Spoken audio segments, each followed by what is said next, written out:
Hello everyone and welcome back to the Hammered Corner.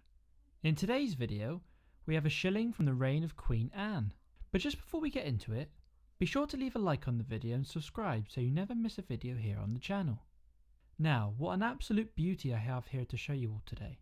For those that are regular watchers of the channel will know that I have a real affection towards early milled coins, especially shillings. Now when I think about Queen Anne, I always used to think of her as an anomaly in the lines of monarchs. She was always the monarch on the coin that I associated with a strange hair design, but later developed into a design that I really wanted a high example of. Funny how our desires for our designs or objects change and develop over the time, usually fired by new information. There were lots of coins that I had little to no interest in before, due to the little knowledge I knew of his or her reign.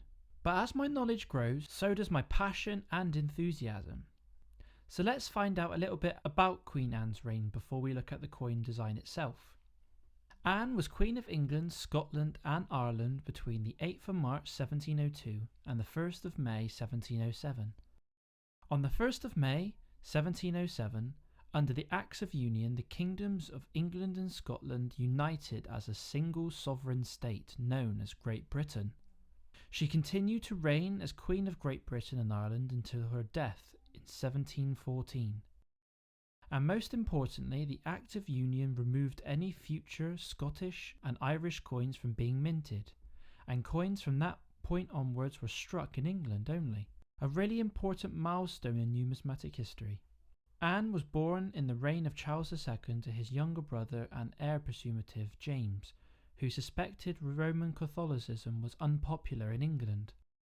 On Charles's instructions, Anne and her elder sister Mary were raised as Anglicans. Mary married their Dutch Protestant cousin William III of Orange in 1677, and Anne married Prince George of Denmark in 1683. On Charles's death in 1685, James succeeded the throne, but just 3 years later he was deposed in the Glorious Revolution of 1688. Mary and William became joint monarchs. Although the sisters had become close, disagreements over Anne's finances, status, and choice of acquaintances arose shortly after Mary's accession, and they became estranged. William and Mary had no children. After Mary's death in 1694, William reigned alone until his own death in 1702, when Anne succeeded him. During her reign, Anne favoured moderate Tory politicians who were more likely to share her own Anglican religious views than their opponents, the Whigs.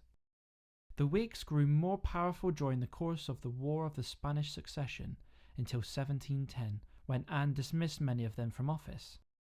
Her close friendship with Sarah Churchill, Duchess of Marlborough, turned sour as a result of political differences. The Duchess took revenge with an unflattering description of the Queen in her memoirs, which was widely accepted by historians until Anne was reassessed in the late 20th century. Anne was plagued by ill health throughout her life, and from her 30s she grew increasingly ill and obese.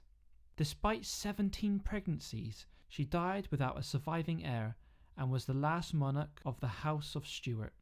Under the Act of Settlement 1701, which excluded all Catholics, she was succeeded by her second cousin, George I of House Hanover. So that was all for the history of Anne. So now let's look at the shilling itself that I have in my collection. I read in a historical paper of Queen Anne medals that she was very conscious of the way she looked, having turned down many drafts for pattern versions because of the way her neck looked, for example. And personally, I don't think the portrait of Her Majesty is very pleasing, especially with the hair design. The obverse shows the Queen facing left with the legend reading Anna de Gratia, or Anna by the grace of God.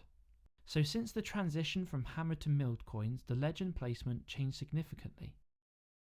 The obverse style follows that of the three monarchs before her who produced the milled coins, Charles II, James II and William III. You can see that the portrait has a very strange stance, with drapery over one shoulder and around her chest.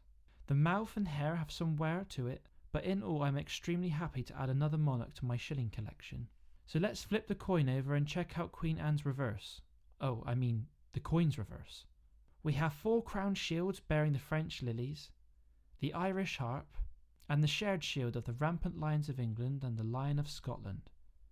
As we can see at the top, these coins are dated, and this shilling was minted 310 years ago in 1711.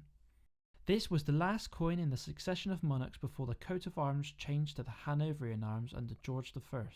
The legend on the reverse translates to Queen of Great Britain, France, and Ireland. This would be classed as a post-Union issue, being issued after the 1707 Act of Union, where she unified Great Britain for the very first time. These coins are extremely popular to collect, with pre, trans, and post-Union issues, but more on that in a future video. So overall, I'm extremely pleased to have added this shilling to my collection, and for an absolute bargain of £35, she will sit nicely in my cabinet.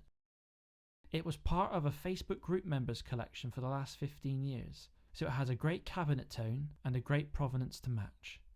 It was being sold as a group bundle and had been listed for a couple of months, so I divided up the price of the coins and made an offer, and thankfully he accepted. So overall, I'm extremely pleased to have added this shilling to my collection, and for an absolute bargain of £35 she will sit nicely in my cabinet. So there we have it.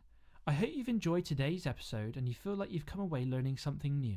If you're new to the channel, be sure to check out over 50 videos on all things hammered and early milled coins, and be sure to let me know down below of the Queen Anne shillings that you may have found metal detecting or are part of your collection.